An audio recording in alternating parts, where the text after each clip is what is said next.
सुरेश नाम का व्यक्ति अपने घर में आता है और देखता है कि उसके दोनों नालायक बेटे दुनिया से बेखबर मस्त नींद में सो रहे थे, वो भी खराटे लेकर। तब वो बोलता है, ढोलू भोलू उठो, अरे कुंभकर्ण की औलादों उठो, देखो तुम्हारे लिए तोहफा आया है, गांव से मामा ने भेजा है। दोनों फटाक से आंखें खोलते हैं और अंगड़ाई लेते हुए बोलते हैं, क्या आया है पिताजी? उसके पिता एक बक्से की तरफ इशारा करते हैं जिसमें ढेर सारे पटाखे रखे रहते हैं। दोनों एक साथ कहते हैं, पटाखे जम के फोड़ेंगे। बेवकूफ बच्चे।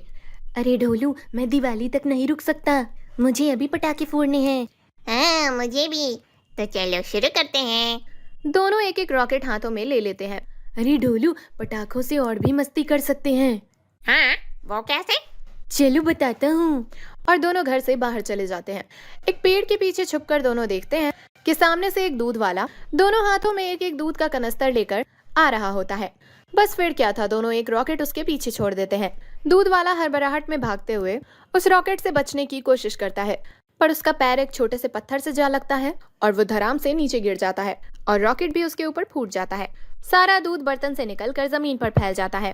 ढोलू भोलू ये सब देखकर बहुत जोरों से हंसने लगते हैं। दूध वाला गुस्से में देखता है और कहता है, छोड़ूंगा नहीं तुम्हें, और उनके पीछे दौड़ने लगता है, पर ढोलू भोलू वहां से भाग जाते हैं। अब वो एक घर की खिड़की के पास पहुंचते हैं, जिस घर के अंदर एक छोटा सा बच्चा अपने पालने में सो रहा होता है। उस खिड़की के नीचे ये बम लगा के चले आते हैं। बम फूटता है और उसकी आवाज से बच्चा उठकर रोने लगता है। बच्चे की माँ गुस्से में कहती है, बदतमीज बच्चों, रुको, मैं अभी आ रही हूँ। पर तब तक ढोलू भोलू वहां से भी भाग चुके थे। अब एक बूढ़े काका हाथ में लाठी लेकर रास्ते से जा रहे होते हैं। ढोलू भोलू उनके पास एक चकड़ी छोड़ देते हैं। वो चक्री गोल गोल घूमती हुई काका के पैर के पास आ जाती है और काका हड़बड़ाकर धड़ाम से जमीन पर जा गिरते हैं। ये देखकर ढोलू भोलू फिर हंसने लगते हैं। सामने से दो लोग आते हैं और काका को उठाकर उनकी लाठी देखकर उन्हें ठीक से खड़ा करते हैं। ऐसी नीच हरकत करके हंस रहे हो? तुम दोनों को शर्म आनी चाहिए, बदतमीज बच्चों। ऐसे ही रास्ते में एक तांगे वाला सामने से आ रहा होता है।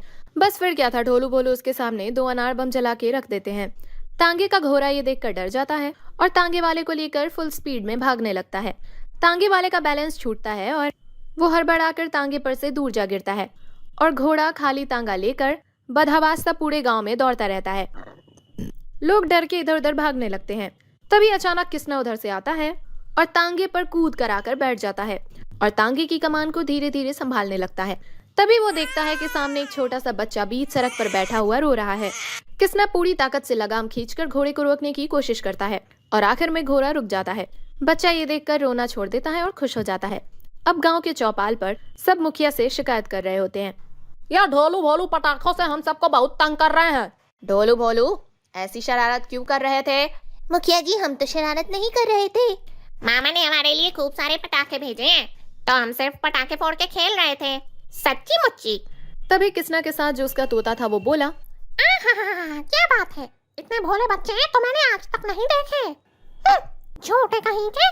हाँ मुखिया जी, इनको सबक मिलना चाहिए ताकि ऐसी बदतमीजी कभी ना करें। मुखिया जी, आप इन्हें दंड दीजिए। तभी ढोलू भोलू के पिता ने कहा, दंड? अरे किस बात का दंड?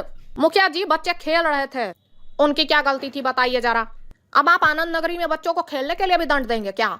मुखिया जी ने कहा, वैसे पटाखा फोड़ना बड़ी गलती नहीं है, पर पटाखों से दूसरों को असुविधा पहुंचाना सही नहीं है। वो इनकी भूल थी, गलती नहीं। ढोलू भोलू, तुम अपने घर जाओ और फिर कभी लोगों को तंग मत करना, ठीक है? ठीक है मुखिया जी। किसना और उसके दोस्त भी वहां खड़े होकर ये सब तमाशा देख रहे थे। तभी बल्लू ने कहा, इन दोनों को तो मैं सबक सिखाता हूँ। किसना बोला, नहीं बल्लू भैया, आप भूल गए गुरुजी क्या कहते हैं? किसी को दंड देने से पहले बातों से समझाओ, फिर उपहार देकर देखो, तब भी अगर नहीं मानते तब उचित दंड दो। तभी उनका तोता बोला, पहले समझाओ फिर उपहार भी दो, इन्हें कौन समझाएगा, कमअकल कद्दू कहीं के। और फिर चारों आपस में कुछ फुसर फुसर करने लगते हैं। इधर ढोलू भोलू फिर पटाखे फोड़ने में मस्त हो जाते हैं। ये बड़े वाले पटाखे फोड़ते हैं। हाँ। तब किसना के दोस्तों में से चिंकी नाम की लड़की उन दोनों को समझाने आती है।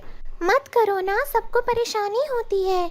तोता बोला, छोड़ दो ये सब, आपस में पटाखे जलाओ, पर ऐसे गांव में सबको परेशान मत करो। ऐसे सबको परेशान करने से तुम्हें क्या आनंद मिलता है? मत करो ऐसे, इसी में तुम्हारी भलाई है, समझे? अच्छा, जरूर तोता जी, हमें और क्या क्या करना होगा? सुनो ढोलो बोलो। अरे अरे अरे, ये क्या, जलने की बू कहाँ से आ रही है? तभी तोता देखता है कि भोलू ने उसकी पूंछ में पटाखे से आग लगा दी है और तोता छटपटाकर इधर उधर भागने लगता है और अपनी पूंछ को बुझाने की कोशिश करने लगता है। अब तोता और चिंकी, किसना और अपने सारे दोस्तों के पास वापस आ जाते हैं। उन दोनों को दंड मिलना ही चाहिए। देखो किसना, देखो कैसे उन्होंने मेरी पूंछ को जला दिया। बल्लू ने कहा, इस बार उनको मैं समझाऊंगा। नहीं नहीं बल्लू भैया, हमें एक और मौका देना चाहिए। ढोलू भोलू को इस बार उपहार देकर समझाएंगे। अगर उपहार से भी नहीं समझे फिर उन्हें मजा चखाएंगे।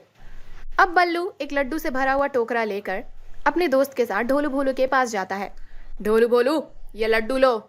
चिंकी और तोता तुम्हें समझाने आए थे और तुमने उन दोनों को परेशान किया। हम तुम्हें माफ कर देते हैं। ये लड्डू लो और आगे से लोगों को तंग करना बंद करो, समझे? हाँ ठीक है। दूधू स्वादिष्ट है। अरे खाओ खाओ खाओ। और ऐसे करते करते वो लोग सारे लड्डू खा जाते हैं। सारे लड्डू खाने के बाद अब तो हम पटाखे भी फोड़ेंगे, क्या कर लोगे? ऐसा कैसे हो सकता है? तुमने तो कहा था कि हम नहीं करेंगे ऐसा। ये सुनकर दोनों हंसने लगते हैं और वहां से भाग जाते हैं और फिर से वो दोनों पटाखे जला जला के गांव में हर जानवर को, हर इंसान को परेशान करने लगते हैं। एक बार किसना, बल्लू, चिंकी, तोता और उनके सारे दोस्त एक पेड़ के नीचे खड़े होते हैं और आपस में बातें कर रहे होते हैं। बल्लू कहता है, एक बार वो दोनों मेरे हाथ आ जाएं तो उन्हें ऐसा दंड दूंगा कि मजा आ जाएगा। हाँ किसना, अब उन्हें दंड मिलना ही चाहिए। तभी उन्हें दिखाई देता है कि दूर से कहीं धुआं उठ रहा है। दरअसल होता ये है कि ढोलू भोलू अपने घर के पास ही रॉकेट जला रहे होते हैं। वो रॉकेट उल्टा उड़कर उनके ही झोपड़े के छत पे आके लगता है, जिससे उनके पूरे घर में आग लग जाती है। सारा घर आग से जल रहा होता है और दोनों कमरे के अंदर आग में पूरी तरह से घिर जाते हैं। बाहर जाने का कोई रास्ता नहीं। दोनों एक दूसरे को कस के पकड़कर रोने लगते हैं। बचाओ बचाओ, हमें कोई आग से बचाओ। कोई हमें बचाओ, हम आग में घिर गए हैं, बचाओ हमें। किस्टा और उसके दोस्त दौड़ते हुए वहां आते हैं। तोता कहता है, हाँ, अच्छा हुआ इनके साथ। बल्लू कहता है, अब इनको पता चलेगा कि लोगों को कितनी परेशानी हुई। चलो किस्ना, चलते हैं। सब वापस जाने लगते हैं पर किस्ना वहीं रुका रहता है।